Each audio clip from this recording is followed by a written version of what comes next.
라디오 반민특위 사용 설명서. 하나, 개념 있는 여자들의 센수다 라디오 반민특위와 개념 있는 역사 버라이어티 극장 라디오 반민특위를 격주로 진행합니다. 둘, 자라나는 청소년들과 스마트 시대에 소외되어 있는 어르신들 및 주부님들을 위해 건전한 역사 버라이어티 라디오 드라마를 준비했으니 온갖 방법을 동원해 주변의 스마트 소외 계층에게 들려주세요. 셋, 길면 5년, 죽도록 견디기 힘들 때에는 국민의 수다 코너에 나오셔서 자유롭고 세게 자신의 이야기를 들려주세요. 넷, 라디오 반민특위는 청취자들의 후원이 있는 한 진행자들이 장금이 아닌 강금이 될 때까지 계속됩니다. 농협 352-0399-131943 강삑분 앞으로 군자금을 보내주세요.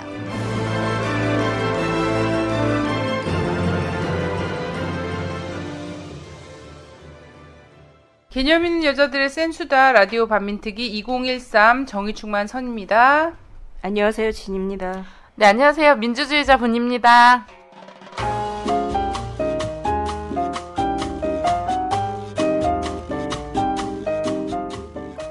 네. 이번엔 리뷰가 너무 많아요. 네, 너무 많고, 특히 화순탄강에 대한 열렬한 반응. 네. 밥 먹다 울었어요. 우리 드라마 프로로 직장에서 울었어요. 길 가다가 울었어요.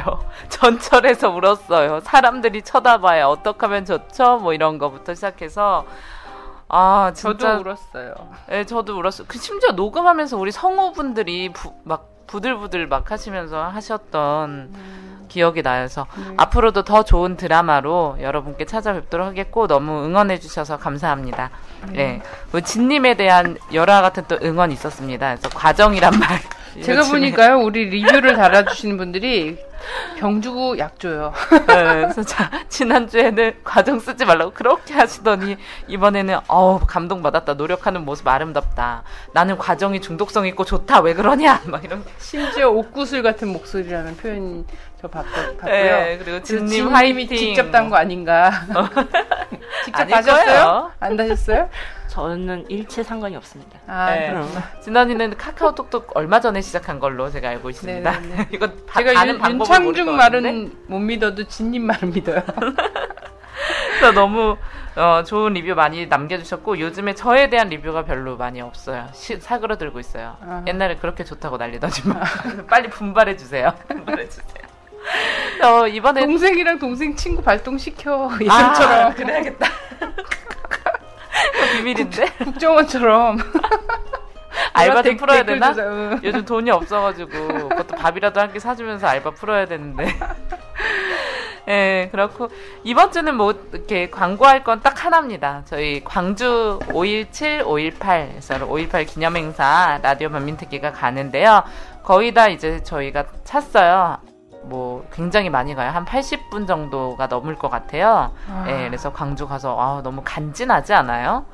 네, 정말 일개 팟캐스트 방송에서 80명이 단체로 광주를 가서 우리 또 망월동 묘지도 참배를 하고 실천하는 지성이죠. 그럼요. 네, 좋은 강연도 듣고 라반특에서밖에 들으실 수 없을 거예요. 네, 거기다가 저희가 캠프파이어를 하는데 5.18 가서 캠프파이어 하는 게 좀 민망한 것 같아서 이름을 민주 캠프파이어로 저희가 민주 캠프파이어로 민주 모닥불이라고 해주세요. 민주 모닥불. 지금 약간 영어에 좀 이게 있어요. 적개심이 드는 게 있어. 뭐 그렇게 했고요. 네, 영어에 적개심. 네, 한 분의 영어 연설을 듣고 와주세요. 지금 한 4-5자리 정도 남았어요. 그래서 방송 나갈 때쯤은 꽉 차지 않을까 싶은데 신생아부터 임산부, 그러니까 임산부부터 60대까지 다양하게 옵니다. 초중 고를 막론해서 그래서 저희가 기념품도 준비하고 맛있는 것도 많이 준비했으니까 같이 가서 요즘에 정말 이 5.18 정신을 훼손하려는 악의 무리들이 너무 많아요. 그렇죠. 임을 위한 행진곡을 꼭 여러 차례 내가 뭔데 부르지 말라는 거야. 노래를 만들어 주던가. 방아타령 만들어 주세요. 방아타령 부르라는 거야, 그럼? 아니, 그건 진짜 주제넘는 소리예요. 안 그래요? 그럼요. 네. 뭐 우리가 새말 쓰지 말라고 안 그러잖아. 왜 그래? 그래가지고 많이들 참여해 주시면 감사하겠습니다.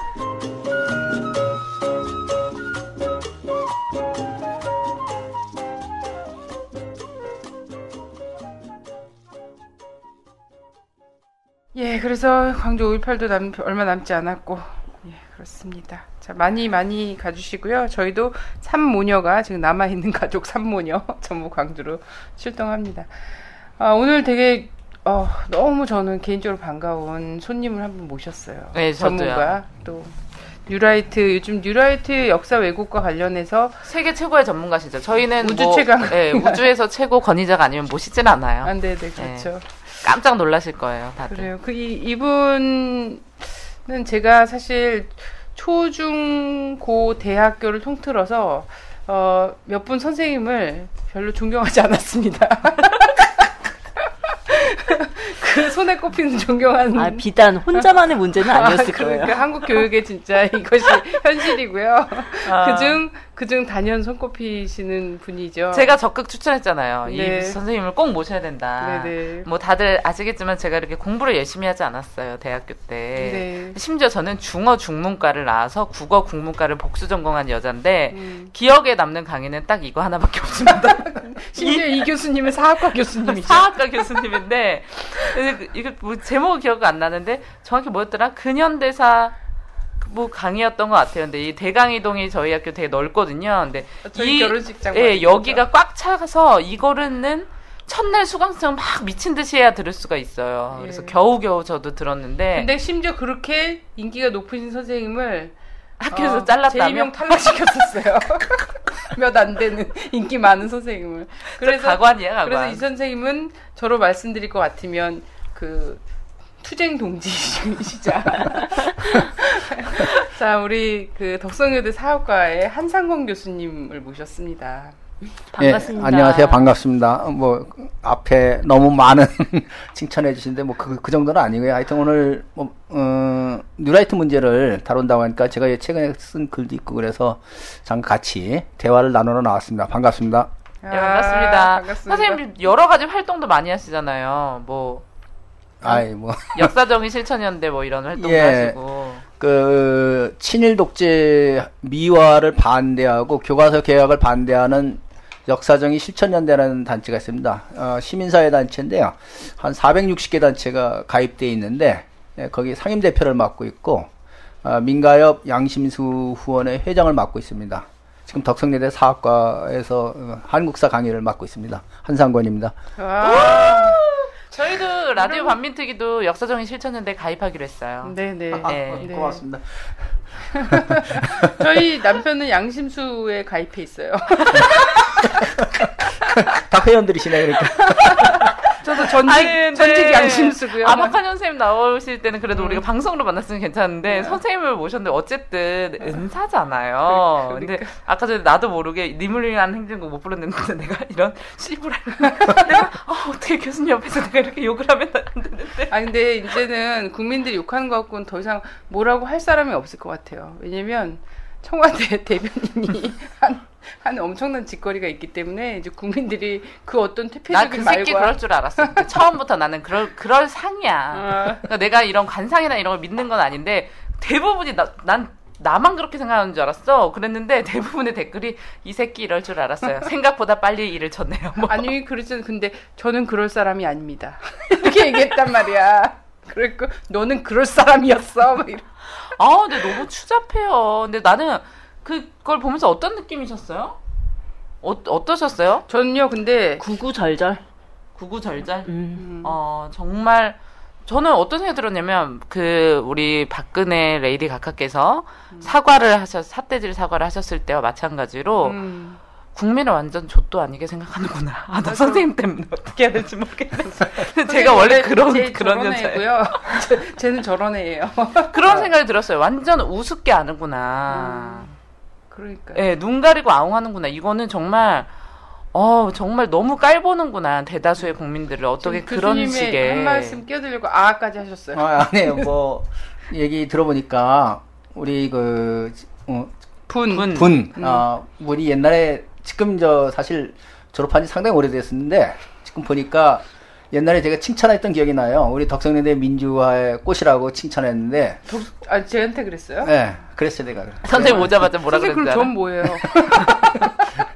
그런데 뭐 우리 분위기 졸업한 다음에 덕성여대가 조금 활기가 떨어진 것 같은데 여기 보니까 다시 활기를 좀 느낄 수 있겠네요. 하여튼 반갑습니다. 재입학해라. 근데 선생님 뭐라 그러셨는지 알아? 그때보다 좀 많이 몸이 커졌네요. 좀 말도 되게 말씀 막 고르셨어, 그치? 몸이 커졌네. 제가 쭉쭉 발육했어요. 졸업하고 나서 반민특위 하면서. 아니, 저는 그 윤창중의 그 뭐 의혹 막 이런 거보다 윤창중 씨가 나중에 나와갖고 또 그 사과 기자회견 했잖아요. 나름대로. 사과 기자회견은 아니었죠. 박근혜 변명이었죠. 대통령에게 사과를 했잖아요. 어이가 없게. 근데 내용을 쭉 보면 뭐였냐면 자기는 부당해고자야.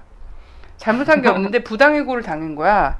그렇잖아요. 부당해고자인데 왜 사측에 사과를 했냔 말이야. 사측 앞에서 부당해고 철회투쟁을 해야지.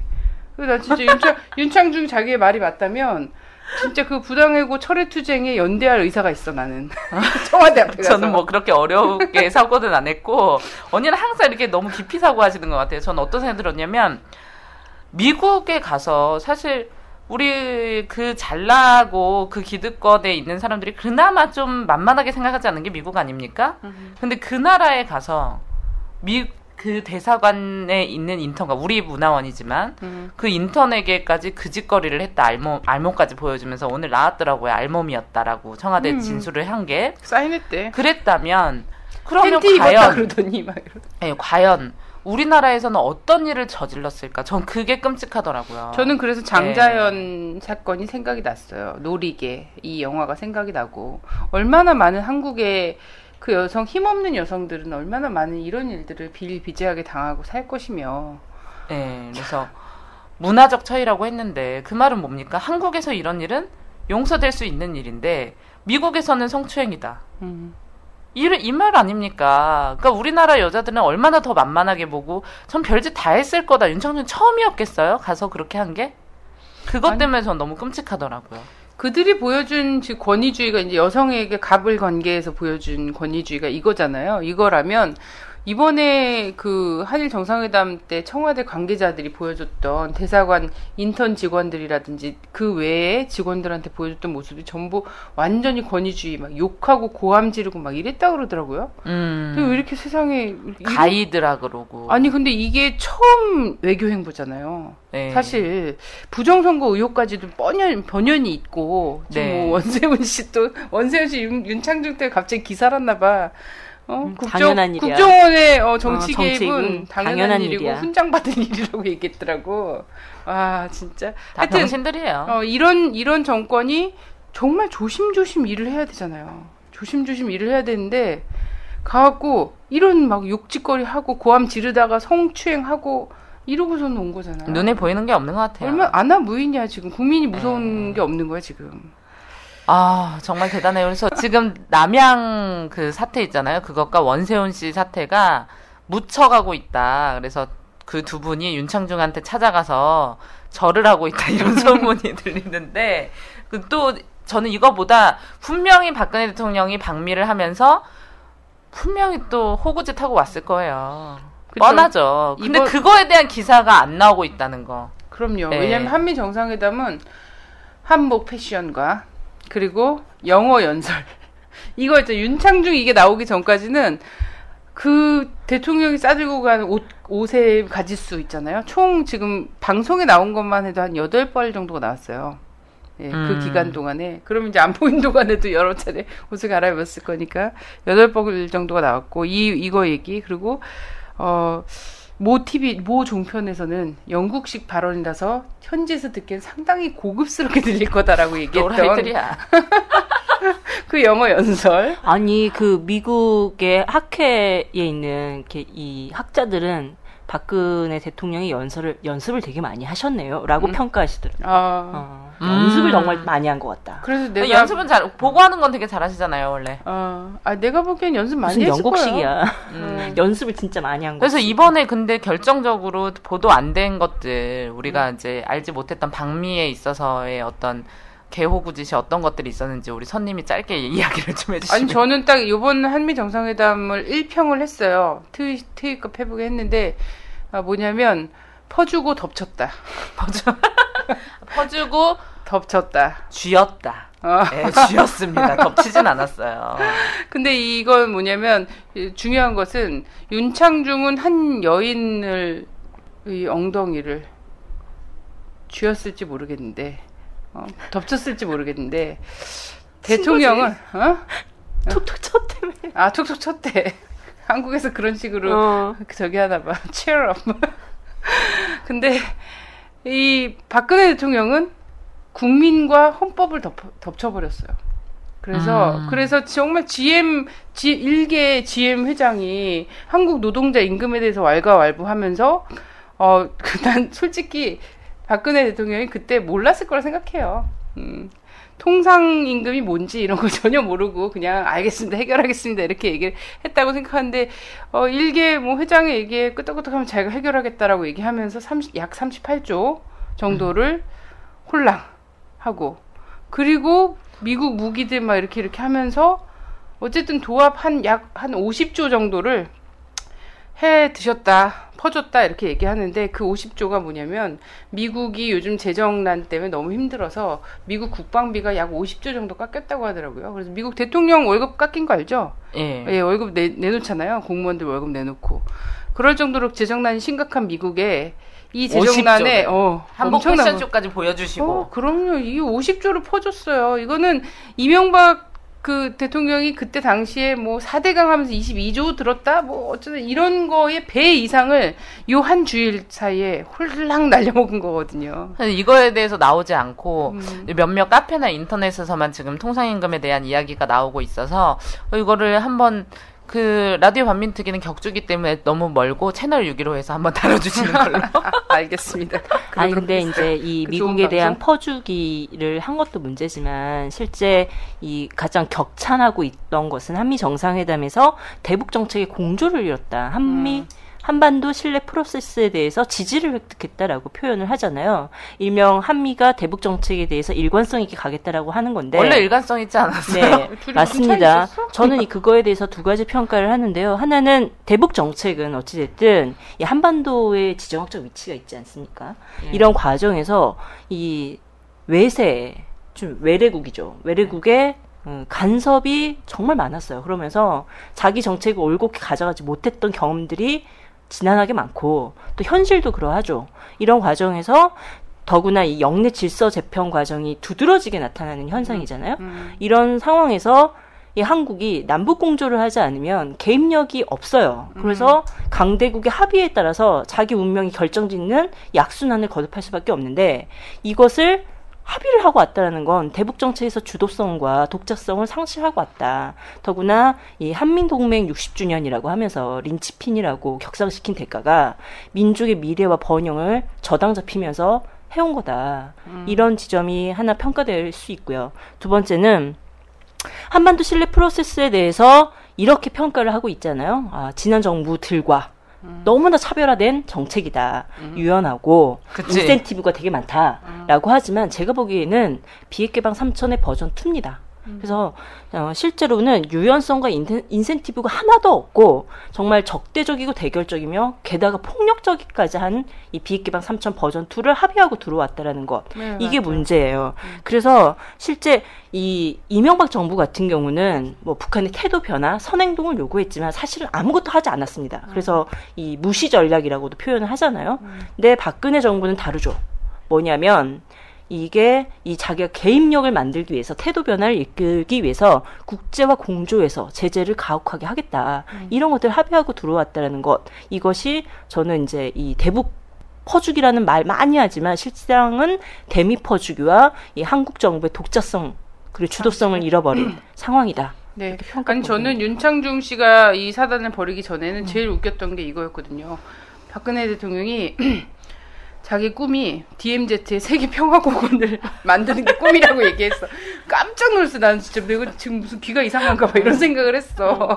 박정희 기념관 세우는 게 소원이겠지 거기다. 그러니까 아니 개성공단을 틀어 막지 말든지 지금 금강산 계속 막아놓고 지금 DMZ에는 오히려 무기가 가까워졌어요. 정신 차리세요. 그러니까 정말 시급한 건 DMZ 평화공원이 아니라 공단이잖아요. 공단 문제를 어떻게 할 것인가. 그러니까요. 이게 핵심 문제지. 먼저 선처적으로 해결할 문제고. 시사 프로그램에서 개성공단 그 인터뷰가 나왔는데 화순탄강만큼이나 슬펐어요, 진짜. 네, 그러니까 진짜 눈물 없이 못 보겠더라고요. 저희 이제 라디오 반민특위 그 막국수에서 금강산 관광 그분들이 나오셨었는데 그분들 들을 때도 저는 진짜 너무 마음이 아팠는데 이건 더하지 뭐. 개성공단은 막 지금도 이미 얼마 안 됐는데도 막 노숙인으로 전락하신 분부터 유서를 써고 다니신다고 막 그렇게 가족이랑 뭐 이혼까지 하신 분도 계시고 뭐 어마어마하더라고요. 그 피해 규모가. 저는 이런 정말 안타까운 이거에서 지난주 어제까지 풍경에서 요 며칠간 풍경인데 두 가지가 있었어요. 하나는 미 대사관에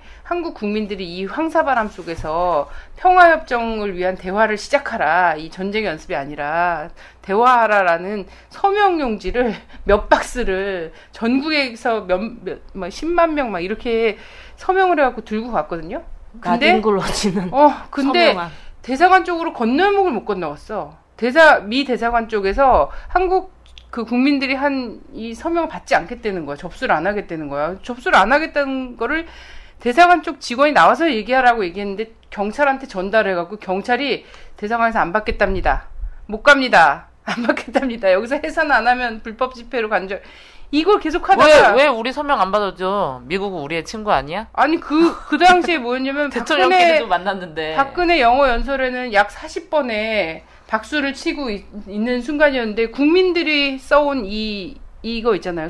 이 서명 용지를 못 받을 이유가 뭐야? 우리가 압력밥솥 들고 간 것도 아니고 도시락 폭탄 들고 간 것도 아니고 그랬는데 또 이제 니미츠호가 하나 들어왔잖아요. 부산 앞바다에 미국에 이제 핵 항공모함이 들어왔는데 여기 이제 또 미 해군들을 또 부산항에 다 풀어놨단 말이에요. 그래갖고 막 술집 가고 홍등가 가고 난리 났어. 이제 한번 놀아라 이런 거지. 그래서 외출을 시켜갖고 애들이 막 논 거에 막 여자들 막 끼고 노는 사진들 막 나오고. 아버지한테 배워가지고 경제 활성화 시키려고. 그 지하 경제 활성화를 미군을 풀어갖고. 근데 이 사람들 그래갖고 관광버스에 다 타고서 이제 다시 이렇게 이동을 하려고 하는데 대학생들이 26명인가? 그 앞을 막았단 말이야. 이거 들고서는 협상하고 이제 중단하라고 니미츠 가라고. 그런 대학생들이 요즘도 있어요? 그래서 26명이 전원 연예인 됐어. 어머. 전원 연예인 됐는데 정말 열받는 건 뭐냐면 그 버스 안에서 미군이 실실 쪼개면서 애들 막 사진을 막 찍으면서 막 깔깔 웃고 있는 사진까지 나왔다는 거예요. 이거는 전 옛날에 그 광주 학생 운동 있잖아요. 조선 여학생 댕기머리 잡아당겨갖고 전국적으로 이 학생 운동이 단일 운동이 딱 불붙었는데 이때 당시와 비교할 수 없는 정도의 민족적 모욕감을 가질 수밖에 없는 상황이 지금 막 벌어지고 있다는 거죠. 우리가 사진을 찍었으면 총을 쐈을 거예요. 그럴 사람들이잖아요. 그러니까. 아니 근데 그리고 그날도 그랬다 그러더라고. 그 이제 오바마 대통령이 한국 내 주한미군의 성 문제에 대해서 성추행 성폭행 문제에 대해서 강력하게 대응하겠다라고 약속을 하셨다고. 그래서 막 풀었나? 극찬을 하더라고. 그런데 이제 윤창중이 그런. 윤창중. 하여튼 뭐. 아유. 그래서 일부러 그런 건가? 미국 스파인가? 그래요. 하여튼 너무 걱정됐고 요즘 딱 드는 생각은 이런 겁니다. 저는 이제 정상회담 보면서 이제 머지않아 한국에서 공용어는 영어다. 또 하나는 달러가 그냥 한국 내에서도 한국 내의 기축통화로서 작용을 하지 않겠는가 막 이런 생각까지 다 들더라고요. GM대우 회장이라는 사람이 그렇게 쭉쭉 얘기하면서 근데 GM 망한 회사인데. 그러니까 이런 생각까지 막 들면서 최근에 이제 국문과들을 없애고 있어 지금. 폐과시키고 있다는 얘기가 나오고 있는데 그 전에 뭐가 있었냐면 사학과, 특히나 국사 교육에 대한 이제 역사 교육 이런 것들을 지금 홀대하고 대학에서도 돈 안 되는 과라고 해서 국사학과를 그냥 꽈통폐합 해버리고 그리고 이제 국문과 같은 경우에도 돈벌이 할 게 없다면서 통폐합 해버리고 막 이러지 않습니까? 그래서 저는 이런 분위기라는 거예요. 전반 분위기가. 정상회담 때에서 가서도 막 이렇게 우리 역사도 없고, 우리 국민의 이익도 없고. 한복 입었잖아, 한복은 왜 이렇게 싸들고 간 거야, 도대체? 이러고 전 영어 잘하는 대통령 원치 않아요. 통역이 훨씬 더 잘하니까. 아니, 외국에 나가면 영하지 않아요. 자기 말이 기본으로 하거든요. 그래요. 예, 그게 아무리 잘해도 자기 모국어로 하는 게 기본인 건데 하는 게 정말 우습더라고. 저는 그래서 이게 어디서 지금 이 전반적으로 자기 이제 역사의식도 없고 뭔가 민족적 자신감과 자긍심도 없고 이런 것들 이 흐름에서 지금 가장 눈에 띄는 것이 역사교육 왜곡이잖아요. 네, 박근혜 그쵸. 대통령이 대통령 되기 전에 어떤 얘기를 했었냐면 종북 정권들이 혹은 좌파 정권들이 왜곡된 역사 교육을 이제 이렇게 했었고 이런 표현 요 부분을 썼습니다. 왜곡된 역사 교육에 전율하고 있었다. 근데 이런 뉴라이트 이제 역사 교과서 이거 한 자리에 가서 근데 이런 교과서가 나오다니 걱정을 한시름 덜었다 뭐 이런 식으로 표현하지 않았습니까? 예. 민족의 희망이라고 했죠. 아니 나는 우스운 게 뭐냐면 이렇게 얘기를 하면서 일본한테는 거울을 보고 역사를 똑바로 인식해라 이런 얘기를 하고 있다는 거야. 어떻게 거울을 선물로 보낼까? 내가 볼 때 정신분열이야 지금. 진짜 어떻게 한 머리에서 나올 수 있는 앞뒤가 안 맞는 말을 아니야. 하고 있는 거지. 선생님 도대체 왜 이러는 걸까요? 그래서 뉴라이트 역사교과서 얘기를 해야 될 것 같아요. 근데 그래서 오늘 이 이야기를 하자고 선생님 모셨는데 우리 한미 정상회담 근데 결국 한미 정상회담에 가서 이렇게 비정상적으로 본 것도 저는 결국 이 문제 때문에 역사의식의 결여 혹은 기형화된 역사의식 때문이다 이렇게 생각이 되거든요. 예, 그럴 수 있겠죠. 근데 그 박근혜 대통령의 아버지인 박정희 대통령은 상당히 역사에 대해서 해박했어요. 시각이 조금 잘못됐을 뿐이지, 상당히. 조금인가요? 예. 네. 그래서 그분이 쓴 책이 이제, 5.16을 일으키고, 우리 민족이 나갈 길이라는 책을 썼는데, 네. 거기 보시면은 웬만한 역사학자들보다도 다 세밀하게 알고 있는데, 기본적으로 이제 문제는 이제 식민주의 사관에 입각해서 우리 역사 그 이전의 시대는 아주 그냥 쓸어버릴 역사. 그러니까 즉 다시 자기가 역사를 새롭게 창조한다는 이런 얘기죠. 이전의 그래서 시대는 창조를 좋아하시는. 지금도 그래서 창조를 예, 역사도 창조하는구나. 그래서 이제 5.16이 혁명이라는 걸 이제 강조하려면 그 이전 역사가 이제 어둡다고 이렇게 얘기해야 되지 않겠습니까? 네. 그래서 장황하게 역사 얘기를 썼는데 사실 좀 잘못됐다 할지라도 하여튼 그래서 이제 박정희 대통령 때는 역사 교육이 상당히 강화됐어요. 본인이 이제 어쨌든 식민지 시대에도 살았고 그런 시대에 살았기 때문에 역사가 중요하다는 생각은 있었죠. 최소한. 그리고 또 더 나가서는 역사를 상당히 좀 신성시했죠. 감히 역사를 국가가 이걸 쥐락펴락한다든지 역사 내용을 바꾼다든지 개입한다든지 이런 건 상상을 못했습니다. 그때 당시 왜곡된 역사는 항일 무장투쟁 뭐 이런 역사뿐인 건가요? 아니 그거에 집중돼 있는 거죠 그러면? 아니죠. 그 전반적으로 이제 안 가르친 건가 그건 아예? 그 박정희 대통령 당시의 역사 책을 읽어보시면은 조선 시대를 이제 상당히 좀 부정적으로 평가하죠. 네. 당쟁 때문에 네. 나라가 망했다. 네네. 즉 그 당쟁을 아주 부정적으로 평가하고. 물론 이제 독립운동사는 이제 거의 안 가리키고 그러면서 이제 또 아주 특징적인 거는 지금 이제 뉴라이트들은 이승만 대통령과 박정희 대통령을 연결시키잖아요. 네네. 근데 박정희 대통령은 이승만에 대해서 아주 혹평을 합니다. 그럼요. 늙은 독재자라고 혹평을 하고 그리고 자기 역사를 어디다 연결시키냐면은 4.19에 연결시켜요. 4.19 혁명을 완수시켜서 5.16 혁명이 일어난 것이다. 자기 역사를 4.19 혁명에 연결시키는 아주 독특한 역사관을 창조적이네요. 창조적인 역사관을 갖고 있죠. 네. 그래서 헌법 전문에도 그 박정희 전혀 대통령 연결이 때 안 가는데.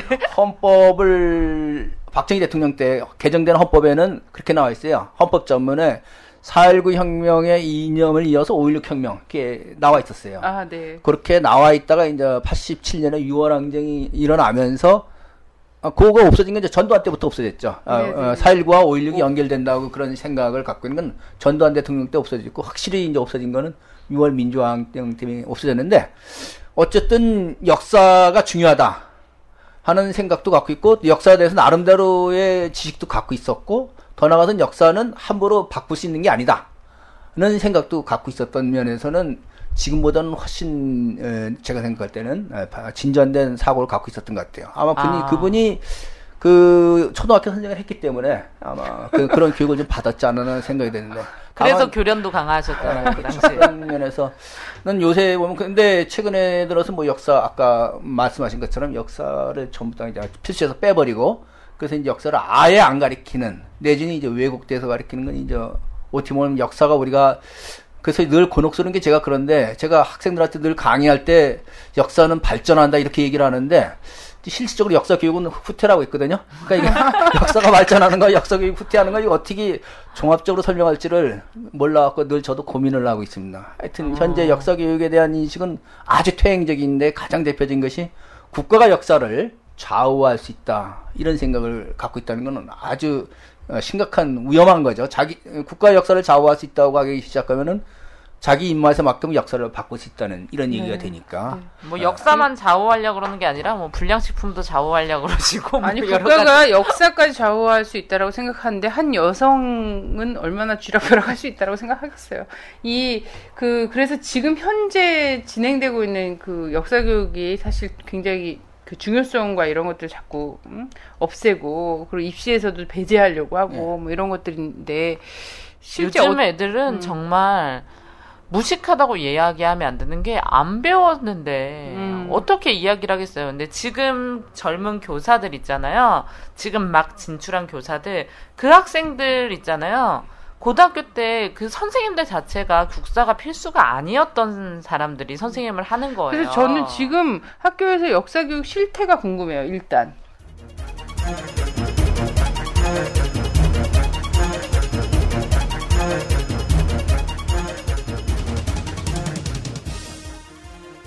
일본 군국주의의 상징인 우길 승천기가 청소년들 사이에서 아무 거리낌 없이 사용되고 있습니다. 우리 학생들이 우길 승천기가 뭔지 모르고 심지어 3.1절을 3.1절로 읽게 된 것은 학생들의 잘못이 아닐 겁니다. 장훈경 기자가 보도합니다. 최근엔 한 대학 디자인과 학생들이 우길 승천기 모양을 배경으로 홍보지를 만들어 논란이 일기도 했습니다. 청소년들은 이를 어떻게 바라볼까? 이 옷 어때요, 보면? 그냥 별 생각 없는데. 네. 이쁘잖아. 멋있어요. 막 눈에 띄고 그래요. 일제 전범기란 걸 알려줘도 상관없다는 학생도 있습니다. 나쁘진 않은데. 좀 억지 아니에요? 비단 전범기만의 문제는 아닙니다. 혹시 이완용이 누군지 알아요? 유한용이요? 이완용. 일제 수강하신 싸우신 다시 한번 읽어줘요. 3.1절. 아, 그럼 이거는요? 3.1 정도? 아, 국사 안 배워요? 잘 배운 적이 없어요. 시험에 안 나온 건 안 가르치는 겁니다. 지금 모든 게 입시하고 연동돼서 수능에 나오느냐 안 나오느냐가 중요한 건데. 지금도 역사 교육이 턱없이 부족한 현실. 올 연말 치러질 수능부턴 사회 영역의 선택 과목 수가 줄면서 한국사 과목은 더욱 외면받을 처지입니다. 야스쿠니 신사가 뭔지, 왜 독도가 우리 땅인지 휴대전화로 찾아보지 않고 설명할 수 있는 학생들이 얼마나 될까요? 생각보다 많이 적었습니다. 일제강점기 우리 독립투사들이 투옥돼 고초를 겪었던 서대문연구소입니다. 당시의 아픈 기억을 잊지 않고자 지금은 이렇게 역사관이 됐는데요. 과연 우리 청소년과 시민들은 이 서대문연구소를 어떤 곳으로 기억하고 있는지, 또 당시 근현대사에 대해선 얼마나 잘 알고 있는지 알아보기 위해 아주 간단한 질문 몇 가지를 해봤습니다. 야스쿠니 신사 들어봤어요? 아니요. 사람 아니에요? 위인? 야쿠르트 먹고 싶어져요. 위안부가 어떤 건지 알아요? 네, 잘 모르겠는데. 저도 잘 모르겠는데. 독립운동했던 곳? 사진 속에 이분이 어떤 분인지 아세요? 도시락 폭탄 던지신 분. 장난치는 게 아닐까 싶을 정도로 역사 지식이 빈약한 청소년들. 올바른 역사 인식까지 기대하는 건 무리입니다. 야스쿠니 신사가 뭐 같아요? 신사인 것 같아요. 신사 맞죠? 신사숙녀 할 때 신사. 아니야? 역사학자는 기형적인 교육제도가 진짜 문제라고 지적합니다. 현재 중고등학교에선 역사를 한 학기 또는 1년 안에 몰아배우는 집중 이수제를 시행 중인데, 단기간에 많은 내용을 배워야 하다 보니 역사가 수박 겉핥기 교육으로 전락했던 겁니다. 유독 역사에 해박하던 한 고등학생. 안중근 의사가 이토 히로부미를 사살한 분. 야스쿠니 신사 전범들을 모셔놓은 곳인데 자신은 운이 좋았다고 합니다.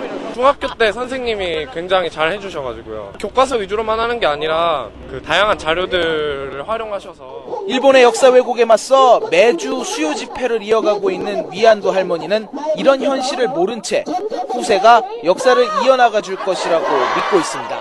일본군 위안부 피해자 길원옥 할머니. 역사는 이렇게 이어나가야만이 그게 역사지 그냥 없어지는 건 안 되죠. 그러니까 우리가 못 밝히면 우리 후세대라도 밝혀다오 하는 거죠. SBS 김종원입니다. 항일 일제시대 때는 강주 학생운동하고 5.18 광주 민주화 운동을 구별을 잘 못해요. 그 정도면 약하죠. 그거는요. 그거는 지금 어른들도 잘 구분 못하는 저는 깜짝 놀랐거든요. 그냥 똑같은 광주라는 공간에서 일어난 걸로 생각을 해갖고 좀 깜짝 놀랐는데 그게 일반적이라는 것도 처음 들었네요. 그 중학생한테 야스쿠니 신사가 뭔지 알아요? 그렇게 물어봤더니 일본 젠틀맨 아니냐 뭐 이렇게 이야기를 하고 야스쿠니라는 신사 참배를 뭐 한다 이런 얘기를 들으면 어떤 느낌이 들어요? 그러니까 야스쿠니라는 사람이 불쌍하다는 느낌이 든다. 그렇구나. 참 어떻게 웃을 수도 없어 진짜 어른들 잘못이야. 네, 근데 저는 아이들한테 개념이 없다라고 이야기할 수 없는 것이 아까 말씀드린 대로 안 가르쳐준 걸 어떻게 알겠습니까? 그래서 지금 그 역사교육의 실태 진짜 어느 정도 되고 있긴 한지 뭐 이런 거 있잖아요. 이런 교수님. 글쎄요, 지금 뭐 제가 다른 대학교 상황까지 다 뭐 제가 역사교육 전문가가 아니기 때문에 모르겠지만 아까 우리 이 방송하시는 분들은 되게 90년대 졸업생인가요? 어떻게 되나요? 전 공공학번입니다. 공공학번이요. 그때까지 되게 다른 대학도 현대사가 상당히 이제 인기 강의였습니다. 그리고 누구나 현대사 강의를 들으려고 그랬고. 그런데 이제 덕성여대는 그래도 이제 현대사를 필수로 만들었어요. 상당히 옛날에 민주화 운동의 성과죠, 그게. 우리가 역사를 제대로 아는 것이 우리 학교 역사를 아는 것이고 민주화 운동의 정통성이다. 이렇게 생각하면서 그래서 학생들이 대부분 현대사를 듣고 나갑니다. 그런데 이제 다른 대학 같은 경우는 이제 현대사 강의가 이제 교양 강의에 개강되더라도 거의 안 듣는다고 그래요. 그래서 뭐 학생들도 안 듣고 이렇게 되면서. 듣는 거예요, 그러면? 그러니까 아주 쉬운 강의 있지 않습니까? 재미없어서 안 듣는 거 아니야? 취업 이런 거? 선생님 강의 재밌어. 네, 그때는 진짜 너무 재밌어가지고 애들 막 듣고 그랬는데. 근데 그런 게 이제 어쨌든 사회 분위기가 요새는 역사를 좀 선호하지 않는 분위기가 아닌가 하는 생각이 들어갖고 그래서 어느 선생이 자꾸만 자기 강의가 줄어갖고 하소연을 했더니 그 선생이 옆에 선생이 대답하는 게 당신이 강의를 못해서 그런 거다. 책임은 당신한테 있다. 뭐 이렇게 얘기를 했다는데. 우리 때문인가 보다. 우리 같이 역사 팟캐스트가 많아지는 너무 우리가 인기가 많으니까 사람들이 이걸로 대체를 하는지도 모르죠. 걱정된다. 뉴라이트의 역사관 어쨌든 근데 그나마도 진행되고 있는 역사라는 게 저는 이렇게 가르치니 차라리 아예 없어지는 게 낫지 않을까 이런 생각이 들 정도거든요. 근데 그나마도 남아서 되고 있는 역사라는 것이 왜곡된 역사라는 것 아니에요. 그래서 새롭게 교과서 자꾸 만들어내고 아까 박근혜 대통령이 후보 시절도 아니던 시절에 왜곡된 역사 교육의 전율을 느꼈는데 이 뉴라이트 교과서 때문에 걱정을 덜었다 이런 얘기를 할 정도면 이분이 이럴 정도면 정말 이 교과서가 문제가 있는 거 아닙니까? 뭐 박근혜 대통령도 그렇지만 그 이전에 더 가관이었던 건 이명박 대통령이죠. 이명박 대통령이 2008년에 건국절 행사를 하지 않았습니까? 네네. 네, 건국절 해갖고 2008년에 건국 60주년이라고 그랬거든요. 네네. 2008년이 건국 60주년이라고 하면은 역사상 하면은 우리나라가 1948년에 세워졌다는 얘기거든요. 네네. 1948년에 건국됐다. 그러니까 2008년이 건국 60주년이다. 이렇게 이제 이게 건국절 내용의 요지입니다. 그리고 정부가 대대적으로 건국절 행사를 했죠. 건국 60주년 행사 기념행사 이호령 씨가 위원장이지 않았습니까? 위원장이고 그리고 그 결과 너무 실망했어. 대한민국 역사박물관도 그 일환에서 이제 만들어졌고 그런데 이제 그게 이제 건국절을 대통령이 주관을 했으니까 대통령의 역사 의식을 반영한 것이죠. 네. 근데 대통령이 취임을 할 때 헌법에다 선서합니다. 나는 헌법을 준수하겠다. 헌법 이념을 지키겠다. 이렇게 하거든요. 그러면은 우리나라 헌법에는 대한민국이 언제 세워졌냐. 이제 이게 이제 문제가 되겠죠. 헌법 전문을 읽어보시면 알겠지만 아마 대부분이 헌법 전문을 안 읽어봤을 텐데 왜냐하면 헌법을 안 가르쳤죠.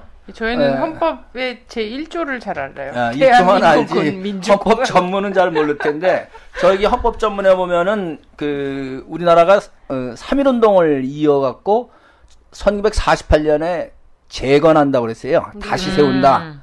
다시 그러니까 48년은 다시 세운 거고 우리나라가 최초로 세워진 해는 1919년이라는 거죠. 네. 그래서 예를 들면은 윤봉길 의사가 폭탄을 던지면서 연도로 써요. 연도로 쓸 때 대한민국 이렇게 해갖고 19년을 기산으로 해갖고 연도로 쓰거든요. 네네. 그러니까 우리나라가 19년에 이미 세워졌다. 이게 이제 독립운동가들의 일반적인 인식인 거죠. 네. 그게 이제 일반적인 인식이고 또 헌법에도 그렇게 나와 있고 우리는 48년에 다시 세운 거지. 왜냐면 그 당시에는 나라는 세웠지만 주권이 없으니까 그 구체적으로 나라를 우리가 운영한 건 못 되죠. 그러니까 48년에 이제 주권까지 찾아서 영토와 국민이 있었죠. 주권까지 찾아서 이제 나라를 이제 우리가 운영하게 됐다. 그런 뜻이 48년. 실제는 정부 수립 60주년이죠. 정부 수립이죠, 그러니까. 예. 정부 수립이 나라를 세운 게 아니고. 예.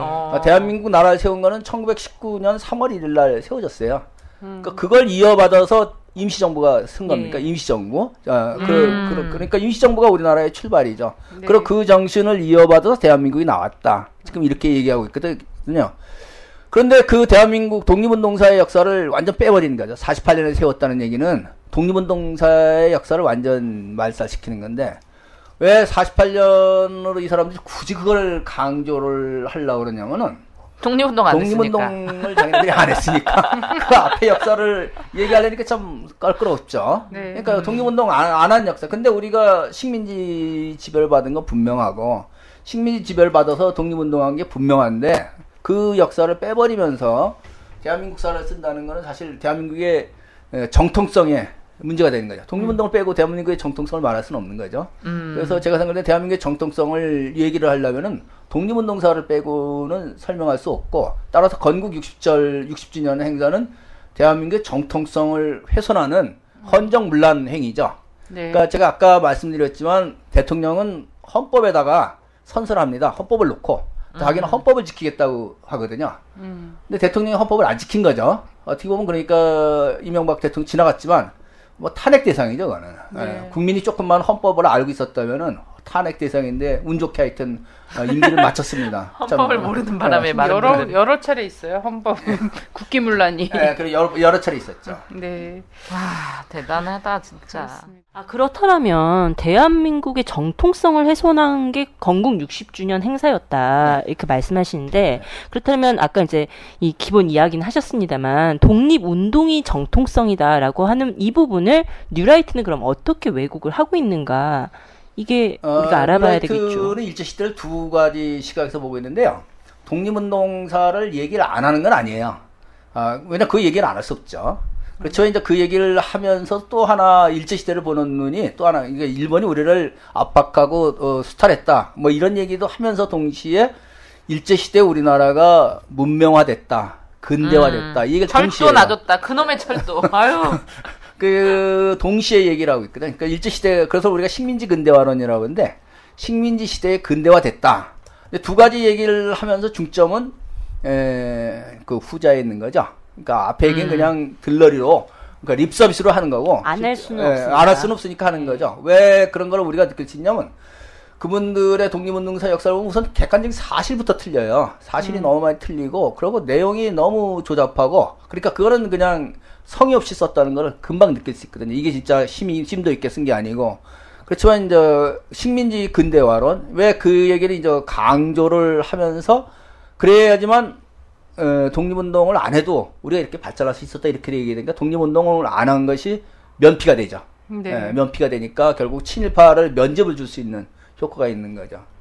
그래서 결국은 이제 그분들이 그 일제시대를 그렇게 보는 핵심적인 거는 독립운동의 역사 이거를 이제 부정하고 싶은 게 큰 거죠.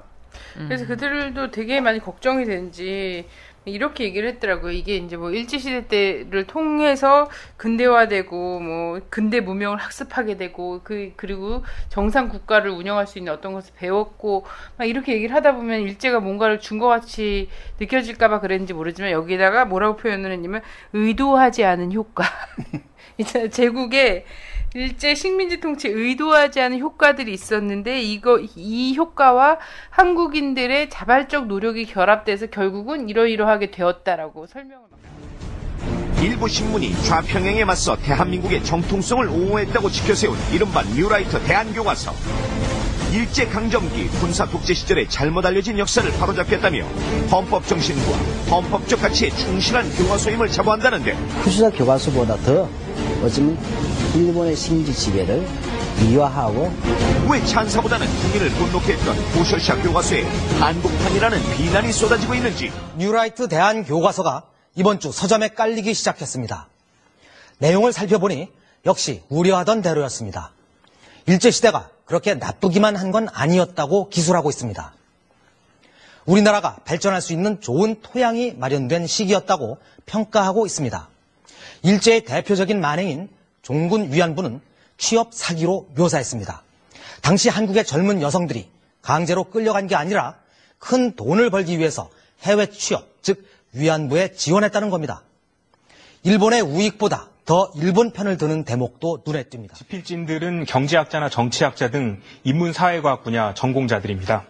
직접 저술에 참여한 정통 역사학자들은 없었고요. 단지 뉴라이트 계열 역사학자들의 그 감수를 받았다는 정도입니다.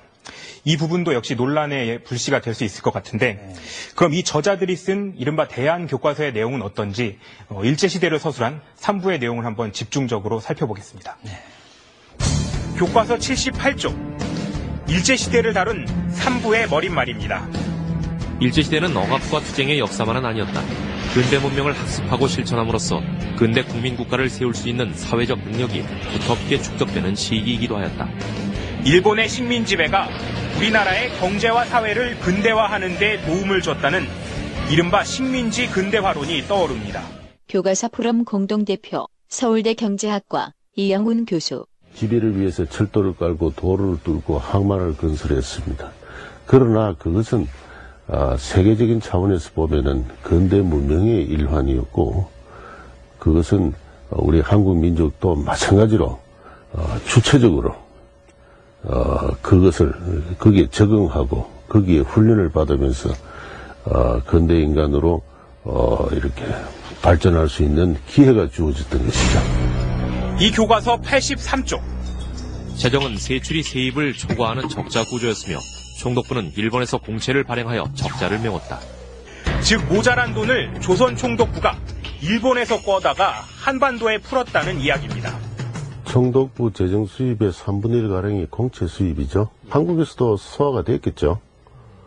일본서 아마 더 많이 소화됐을 겁니다. 공채 상환금도 결국은 세금이라고 봐야 되니까 그 적자라는 표현이 어느 정도 정확한지는 잘 모르겠네.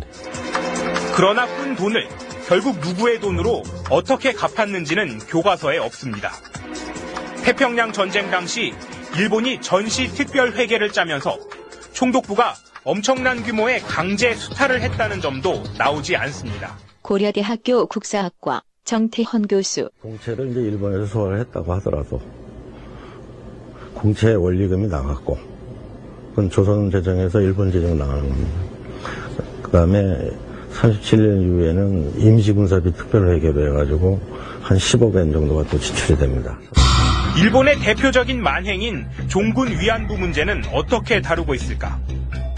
본문에 겨우 3문장으로 짧게 기술 처리한 반면 오히려 종군 위안부가 일종의 취업 사기라는 점을 부각시키고 있습니다. 일본인 대리업자가 위안 봉사를 시킬 한국인 여성을 모집할 목적으로 한국에 도착했다. 이 대리업자가 여인들에게 제시한 것은 큰 돈벌이, 가족의 빚 갚기, 쉬운 일, 신천지 싱가포르에서의 새로운 삶 등이었다. 이러한 꿰매 빠져 많은 여성이 해외 취업에 지원하고 몇백엔의 전대금을 받았다. 강제로 끌려간 게 아니라 큰 돈벌이라는 말에 속아 종군 위안부가 됐다는 겁니다. 강제로 납치돼 끌려갔다는 위안부 할머니들의 살아있는 증언은 철저히 무시했습니다. 일본군 위안부 피해자 이옥선 할머니. 굳이 나가는 사람 그저 큰 길에서 그저 끌려갔다는데. 양쪽에서 잡고요? 그럼 자기가 발 하나씩 끌고 갔죠. 남자 둘이서? 그럼요. 어디 취직을 시켜주겠다 이런 말도 없었습니까, 할머니? 어디로 가는 사람이 가도 물어도 안 보는 게 뭐 취직이다 뭐요. 일본 놈들이 우리 한국 딸들 몇 살부터 끌어간 줄 압니까? 11살부터 28까지 끌어갔어요. 세상에 11살 딸이가 뭐 알아서 어둠에서 이 안부가 있는데 이 안부에서 뭘 하는지 어떻게 알고 돈 벌러 가겠어요. 이 너무 억울하지 않고 뭐랍니까? 예? 자기네 가정에서 이런 일이 있다 하게 되면 이렇게 하겠어요? 129쪽 백범 김구. 한인 애국단을 조직하여 항일 테러 활동을 시작하였다. 백범 김구 선생이 테러리스트로 규정되고 말았습니다. 무력을 동반한 항일 독립운동을 테러로 폄하해온 일본의 입장과 비슷한 시각입니다. 민족문제연구소 박한용 연구실장. 일본의 자료를 끌고 오면서 무고한 마치 일본인을 살해한 것처럼 이렇게 묘사를 하고, 더 나아가서는 이제 항일 테러 운동에 종사했다고 했습니다. 백범에 대한 더 의도적인 폄하가 있다고 말씀드릴 수가 있겠습니다. 대한교과서 107쪽 한글운동. 한글 보급으로 독립운동을 가름한 조선의학회가 조선총독부를 추종한 것처럼 서술했습니다. 1933년 조선어학회는 총독부가 제정한 표준에 따라 한글 맞춤법 통일안을 내놓았으며 이는 교과서, 신문, 성경 등의 근대적 미디어에 반영되거나 채택됨으로써 널리 정착되었다. 탄압받은 내용은 역시 조그맣게 다뤄져 있습니다. 한글학회 측은 어이없어합니다. 한글학회 김승곤 회장. 우리 학회가 가지고 있는 기록으로는 독자적으로 한 겁니다. 독자적으로 했고, 그 다음에 거기에 총독부의 학무국이 있었지만은 그때 맞춤법 통일안 혹은 조선어 큰사전 만들 때는 전체 우리 한글학회, 조선어학회에서 주관을 해서 했고, 조선어학회 이름으로서 다 발행을 했거든요. 이런 걸 봐서도 한글학회가 상당히 독자적으로 했다는 거 입증이 됩니다. 이 정도면 일본의 후소샤 교과서와 다른 게 뭐냐는 지적이 나올 수밖에 없습니다. 그런데 뉴라이트 교과서가 일본 후소샤 교과서보다 한술 더 뜨는 부분도 있습니다. 교과서 84쪽 토지조사 사업. 대부분 소유권자가 신고한 대로 소유권을 인정받았고 총독부는 농민의 주장에 근거가 있을 때는 농민의 소유지로 판정했다. 일본 우익의 후소샤 교과서는 오히려 토지조사 사업에 의해 경작지에서 쫓겨난 농민도 적지 않았다고 적었습니다. 토지 수탈이 거의 없었다고 오히려 우리 쪽에서 총독부를 옹호한 셈입니다. 조선 총독부가 적절하게 합리적으로 근거만 있으면 모두 다 토지를 나눠줬다는 식으로 조선 총독부의 정당성을 더욱더 한 발 더 나가서 입증하는 방식입니다. 일본 후소사의 위험한 교과서를 내용이 상당 부분 우리 쪽에서 보강해내는 그러한 역할을 하고 있다. 토지조사 사업으로 소유권을 정리한 경지보다 2배나 넓은 임야의 소유권이 총독부에게 돌아갔습니다. 그리고 이 가운데 상당 부분이 일본인에게 넘어갔다는 게 국사학계의 견해입니다. 그러나 뉴라이트 교과서는 이 임야가 누구에게 넘어갔는지는 적고 있지 않습니다. 대한교과서라는 이름을 갖고 있지만 이 책은 교육과 기술부의 검정을 받은 건 아니어서 당장 정식 교과서로 채택되는 건 아닙니다. 그러나 일선 학교에서 부교재로는 얼마든지 쓸 수 있고, 이런 교과서가 중고등학생들의 역사 교과서로 채택이 된다면 독립운동을 했던 그 선조들이 참 지하에서 눈을 감지 못할 것 같은데요.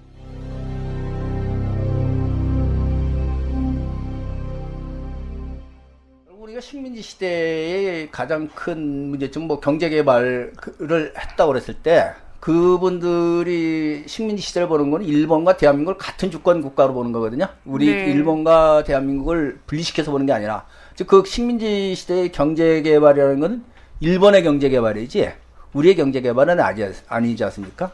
그러니까 결국은 그러니까 민족 개념을 빼놓고 보는 거죠. 뉴라이트 역사의 핵심이 민족 개념이 빠진 역사입니다. 그 사람들은 이제 민족 중심으로 역사를 보지 말자. 개인의 중심으로 역사를 바라보자. 개인의 인권과 자유 이런 걸 중심으로 역사를 바라보자 해서 상당히 설득력 있는 얘기 같아요. 그런데 이제 문제는 그런 개인의 인권과 자유를 중심으로 역사를 바라본다고 그럴 때 개인의 인권과 자유를 파괴한 사람, 네. 그게 이승만과 박정희 아닙니까? 네. 근데 그 사람은 또 승성한단 말입니다. 그렇다면 그 역사가 안 맞는 거죠. 민족 중심으로 바라보지 말고 개인 중심으로 바라봐야 된다. 그 얘기는 결국 독립운동사를 민족 독립운동사 이거를 이제 못했다는 얘기 하나 못했기 때문에 그걸 이제 커버하기 위해서뿐만이 아니고 그 사람들이 얼마나 인권을 파괴했습니까? 그러니까 제가 생각할 때 뉴라이트는 개인의 역사 인식이라고 명분을 내걸지만 더 정확하면 국가주의적인 역사. 그 국가는 우리가 말하는 복지국가라든지 그런 국가가 아니라 그 이전에 경찰국가, 야경국가 수준의 국가주의. 그걸 강조하는 역사인식이라고 볼 수 있고, 그걸 다른 말로 표현하면 파시즘적인 역사인식. 나치의 역사인식과 거의 동일하다고 봅니다. 그 히틀러도 경제개발을 많이 시켰잖아요. 아니 그러니까 일제시대 때 뭐, 경제개발 일본 없었으면 우리 다 거렁뱅이로 사는 것처럼 그렇게 기술을 하잖아요. 그러니까 그 쌀 생산량이 이만큼 늘었다라고 얘기하는데 그것이 과연 조선의 그 농민들의 배를 불렸냐는 거야. 결국은 일본이 군량미로 끌어가고 이렇게 한 것들을 갖고선도 그때 당시에 증산량이 이 정도 되고 막 이러면서 이 통계들을 막 얘기를 한단 말이죠. 그러니까 기본적으로 내선 일체의 입장이죠. 그러니까 일본과 조선이 같다. 그 식민지 사관절에 늘 주장하는 게 일본과 조선이 같다는 입장이거든요. 내선 일체 입장에서 역사를 바라보는 거예요. 뉴라이트 교과서에 보면 뭐라고 써있냐면 독립운동은 이승만 혼자 다 했어. 이승만 혼자 다 한 거야. 그렇게 기술이 되어 있어요. 예, 그런 그 뉴라이트 교과서에 보면 이승만의 독립운동사를 상당히 높게 평가했죠. 네. 이승만의 독립운동은 기본적으로 이제 외교에 입각한 독립운동이라고 할 수 있겠는데, 물론 뭐 그것도 하나의 우리가 독립운동 우리 힘만으로 하는 건 아니니까 뭐 여러 나라의 힘을 빌리고 뭐 그런 도움을 받는 거는 뭐 틀렸다고는 할 수 없어요. 그러나 외교를 잘 했는가? 그런 거를 윤창중이 했던 행동을 미국 가서 시초했던 사람이 본인이 열심히 하고 다음에 다른 나라의 도움을 받아야 되지 않겠어요? 예. 그러니까 우리가 무력 투쟁도 하고 열심히 하면서 또 외교가 이제 보조 수단으로 외교도 필요하단 말입니다. 근데 그 이승만은 기본적으로 독립운동의 무장 투쟁 이런 거는 외교 쓸데없다. 괜히 그거는 외국의 여론만 이제 안 좋게 만든다. 뭐 이런 식으로 하니까 둘 관계를 갖다가 서로 보합 관계로 보는 게 아니라 대립 관계로 보는 거죠. 그렇게 보는 것은 사실 외교론이 아닌 거죠. 올바른 외교론이 아닙니다. 모두들 잘 알고 계시는 우리 단재 신채호 선생님께서 당시에 뭐라고 평가했냐면 이완용의 외교, 독립운동이라고 하는 외교를 이완용은 있는 나라를 팔아먹었지만 이승만은 아직 나라를 찾기도 전에 팔아먹었다며 붕괴했다는 이런 얘기도 있는데, 그 얘기가 언제 나왔냐면요. 바로 1919년 3.1운동이 일어났거든요. 3.1운동이 일어나서 이제 온 국민들이 얼마나 큰 거국적인 운동이 일어났습니까? 근데 이 일어난 걸 모르고 이승만 씨는 그 당시에 우리나라를 유엔이 아니죠. 국제연맹이 우임 통치해달라. 이렇게 얘기해요. 파리 강화에. 그리고 이렇게 얘기를 한 거죠. 그렇게 얘기를 하니까 이제 많은 사람들이 이거는 지금 우리나라를 일본 대신 국제연맹이 통치해달라 이런 얘기를 한 거니까, 그거는 뭐, 진짜 아까 신채호 선생 말한 것처럼 나라를 찾기도 전에 이미 나라를 팔아먹으려는 그런 행동이다 이렇게 이제 비판을 받는데, 그래서 임시정부가 그것 때문에 엄청 곤욕을 치릅니다. 네. 이런 일이 이게 더군다나 이제 그 사람이 나중에 대통령까지 되지 않습니까? 이렇게 되니까 이제 이건 있을 수 없다 해갖고 좀 사과를 해라. 그러면 이거 좀 스무스하게 넘어가겠다 했는데 끝까지 사과를 안 했죠. 그러다 결국은 이제 탄핵을 당하고 마는데, 그러니까 이번에 외교로는 기본적으로 일본과 미국이 맨 처음부터 적대적인 관계가 있지 않았거든요. 일본과 미국이 좋은 관계에 있을 때, 이제 그럴 때와 일본과 미국이 이제 적대적인 관계로 바뀔 때에 따라서 만일 일본과 미국이 좋은 관계에 있을 때 외교라는 건 의미가 없는 거죠. 미국이 우리를 안 도와준 거니까, 일본은 도와주니까 동맹관계니까 아무런 의미가 없는. 그러니까 39년, 40년까지 아무런 의미 없는 행동을 한 거죠. 선생님, 저 진짜 개인적으로 이건 궁금한 게 있는데요. 우리가 뉴라이트 공부하다 보면 항상 빠지지 않고 나오는, 우리 또 진언니가 상당히 싫어하시는 그런 교수님들이 있잖아요. 모 대학의 이영훈 교수라든가 그런, 저희가 봤을 때 거의 진짜 저 사람 한국 사람이 맞나 이런 정도의 교수님들이 사학계에 계시잖아요. 그분들 실제로 만나본 적 있으시죠? 예, 이영훈 교수님은 상당히 아마 뉴라이트 중에 모든 이론을 제공하는 그분이 네. 이영훈 선생이라고 우리 학계에서 그렇게 평가하고 있어요. 예, 만나본 적 있으세요? 같이 공부도 같이 했죠. 저 궁금해가지고. 동기세요? 아니, 저보다 선배인데 옛날에 안병직 선생님이 이제 이렇게 이쪽으로 돌기 전에는 상당히 서울대에서 신망을 많이 받으셨거든요. 예. 안 선생 밑에서 이제 좀 많은 젊은 학자들, 전 물론 국사학과지만 안 선생하고 그러니까 이영훈 선생이 이제 안 선생 교류가 있으셨군요. 그래서 같이 공부 책도 읽고 그랬습니다. 근데 이제 그 이후에는 상당히 입장이 안 선생부터 바뀌시고 그 다음부터 또 이영훈 선생도 입장도 그렇게 입장이 나온 거는 최근 이제 옛날에는 그냥 학자로서 상당히 존경받는 학자였는데 입장이 바뀐 다음부터는 이제 서로 교류가 좀 안 되고 있죠. 저는 항상 그분들의 주장을 들을 때마다 도대체 어떻게 생겼으면 어떤 사람일까? 너무 궁금하다. 나는 그걸 막 물어보는데 전에 낸시랭이 누구니? 변희재. 변듣보. 변듣보. 변희재한테 강용설은 정말 친해요? 같이 술도 먹어요? 막 이래서 물어보는 거 그게 이렇게 떠오르니. 선생님은 안 변하실 거죠? 그쪽으로 안 보실 거죠? 근데 왜 뉴라이트를 가고 싶어도 못 가냐면은 제일 중요한 게 역사학자는 사실을 근거로 주장하는 사람이거든요. 팩트가 있어야 되는데 역사학자들이 왜 그 뉴라이트계의 역사학자가 하나도 없냐? 그 이유가 뉴라이트가 싫어서가 아니라 사실이 안 맞으니까. 학자는 사실이 안 맞으면, 특히 역사학자는 사실을 다루는 학문 아닙니까? 네. 사실이 안 맞으니까 아무리 그걸 주장을 하고 싶어도 할 수가 없어요. 그 사람들 주장을 가만히 이렇게 좀 들어보시면은 상당히 말은 그럴듯해요. 그럴듯하고 또 맞는 것도 같은데, 우리가 이제 그럴듯하면서 아닌 거를 한자로 표현할 때 사입이라고 그러잖아요. 비슷하지만 아닌 거. 네네. 사입이라고 그러는데, 이분들이 얘기하는 거면 이렇게 내용을 팩트, 역사적 사실을 아니면은 그냥 논리만 쫓아가 보면은 맞는 것 같아요. 근데 역사학자가 볼 때는 우선 사실이 근거가 아니에요.